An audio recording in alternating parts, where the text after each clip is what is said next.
Nous voici devant les chutes de Thompson, découvertes en 1889 par Joseph Thomson, naturaliste écossais. 74 mètres de hauteur. Nous sommes aux chutes de Thompson.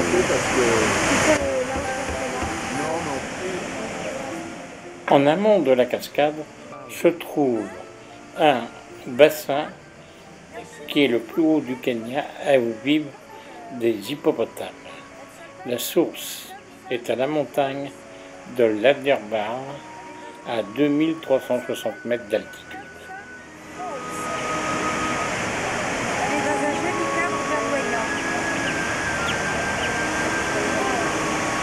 ne sont pas les plus grandes, mais en tout cas, elles sont bien jolies. Lieu de rencontre et de fraîcheur, rappelons-nous que nous sommes en Afrique. Et à cet endroit-là, elle est particulièrement verte, cette Afrique. Dans un décor agréable.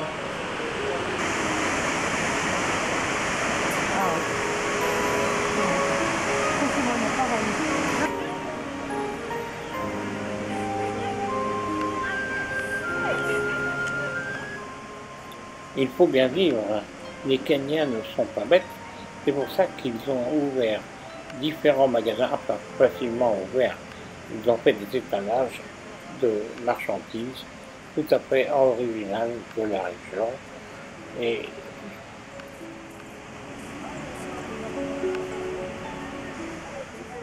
les produits sont surtout de fabrication locale, artisanale.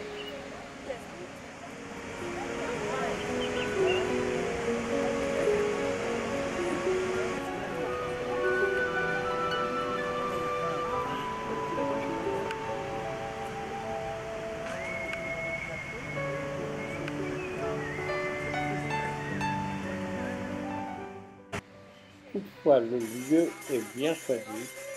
Ces danseurs font des danses. De quelle origine, je ne sais pas quoi vous dire exactement. Mais en tout cas, c'est pour agrémenter la vue et puis se faire quelques livres, quelques monnaies pour pouvoir vivre à New York. On n'hésite pas à s'habiller, à se déguiser, à mettre du blanc sur la figure pour éviter les blancs. Profitons-en, c'est pas désagréable du tout.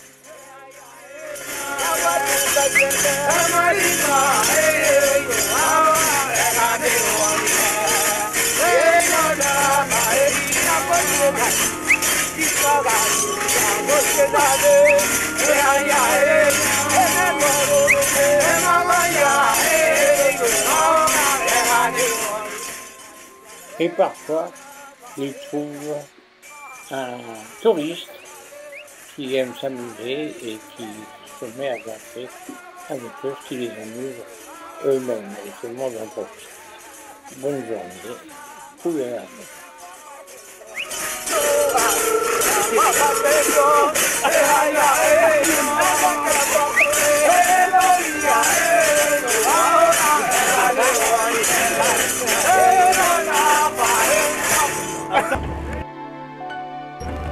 Voici une des vues encore. C'est la Rift Valley là.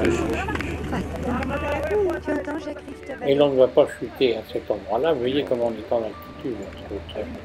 Nous allons reprendre la route, continuer notre circuit, notre parcours au milieu de la grande nature, bien verte comme je le marche. Sur la route, c'est pas de la piste, mais là, il y a du goudron, quand même.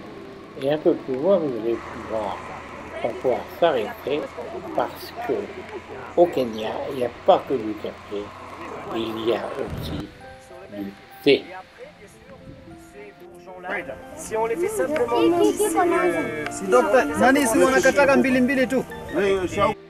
Mais dès que nous arrêtons, nous faisons tout de suite un attroupement. On ne sait pas, tous les gens sortent, mais beaucoup d'enfants sont présents. Et c'est pas désagréable d'avoir un contact humain.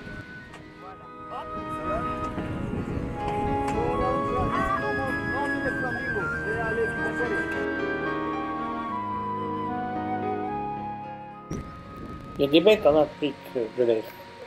comme vous pouvez en voir. Mais avec ces lacs, il y a beaucoup d'oiseaux, de sortes et de variétés d'oiseaux. Entre autres, ici, nous découvrons de nombreux pélicans tels qu'on peut en trouver aussi sur le lac Chameau en Éthiopie.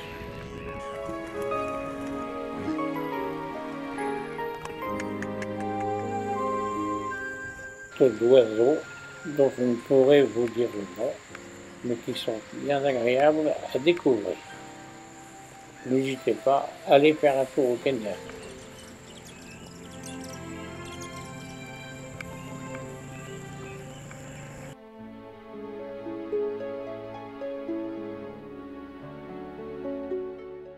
Pour se rafraîchir, cette antilope est près du lac.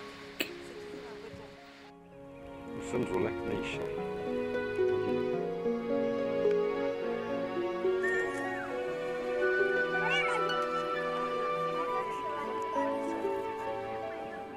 Bienvenue pour nous chez les Maasai, qui sont d'origine soudanaise et qui arrivèrent dans la région vers le XVe siècle. Éleveurs, guerriers, semi-nomades, ils occupent les parcs animaliers de l'Afrique de l'Est.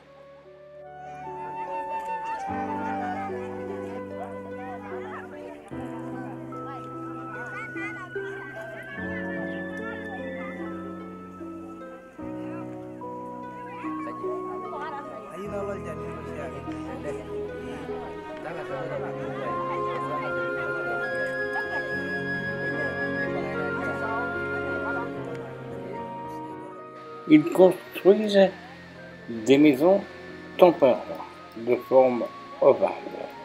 Et la pièce principale, qui est un peu plus aérée, c'est là où a lieu le feu, où l'on cuisine et où, par les températures un peu fraîches, on peut se réchauffer le soir.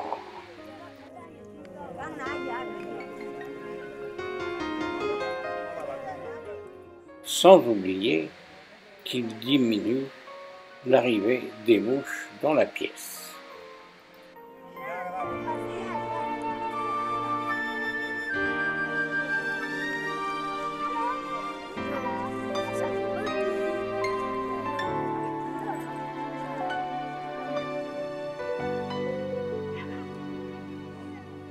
Comme vous pouvez en juger, la construction des maisons se fait avec des branchages et fermé par de la boue par-dessus.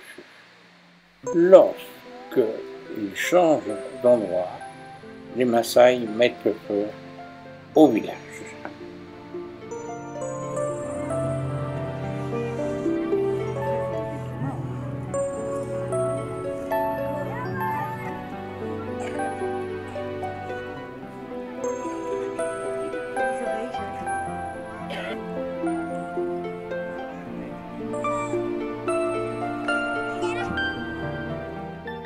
En majorité, ce sont les femmes qui fabriquent les maisons et qui font toutes les tâches.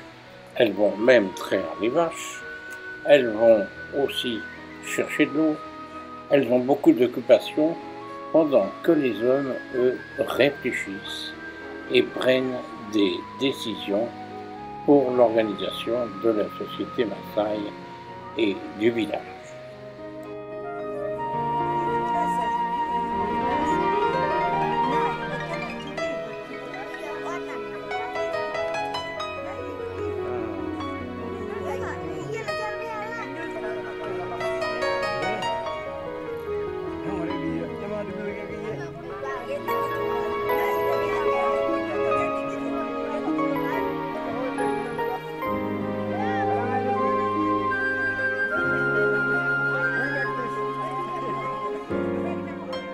Quant aux jeunes, ils sont circoncis vers l'âge de 15 ans. Les filles sont excisées et le mariage a lieu ensuite. Elles ont un peu plus de 12 ans.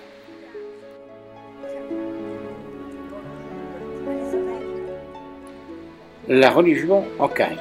Le dieu rouge apporte la sécheresse, la maladie et l'éclairage, tandis que le dieu noir apporte la pluie, les orages et la bonne saison.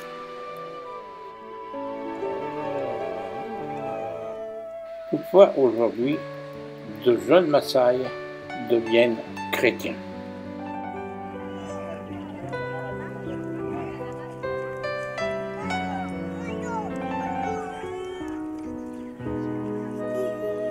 Non sortir de la réserve.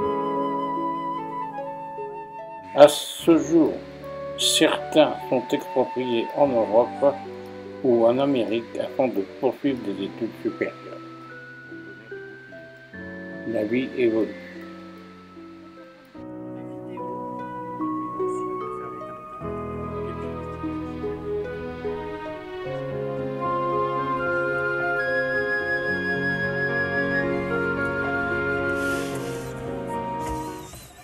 Voici quelques préparations des danses que nous allons voir. Rappelez-vous que ce reportage, ce film que vous voyez, date des années 1990.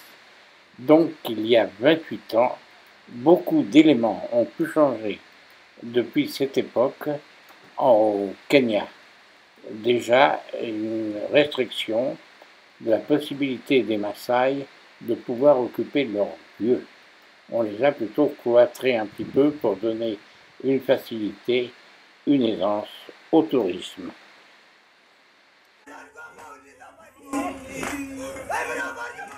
Les danses Maasai opposent les hommes.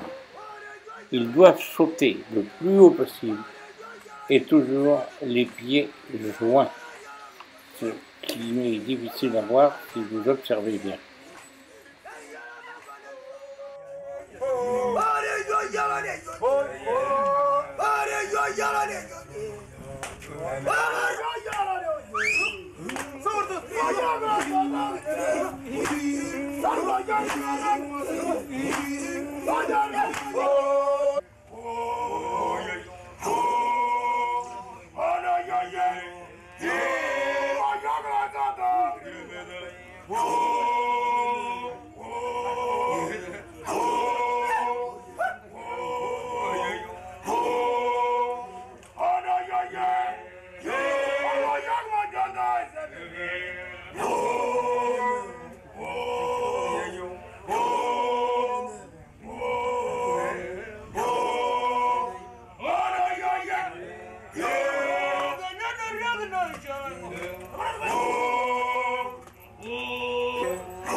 On peut constater que la couleur des habillements favorise le rouge, que ce soit pour les hommes comme pour les femmes.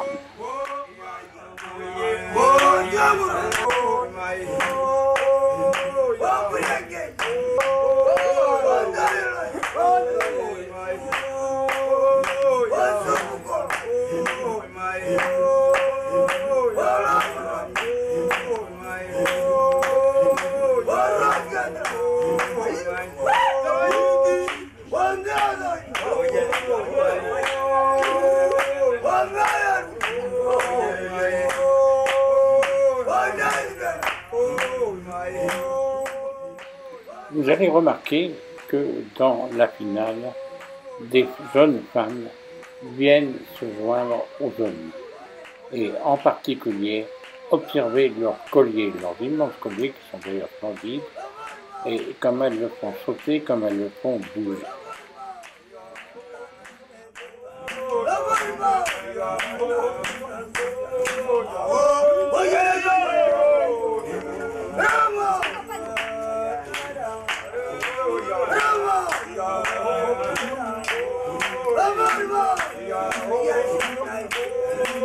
Vamos!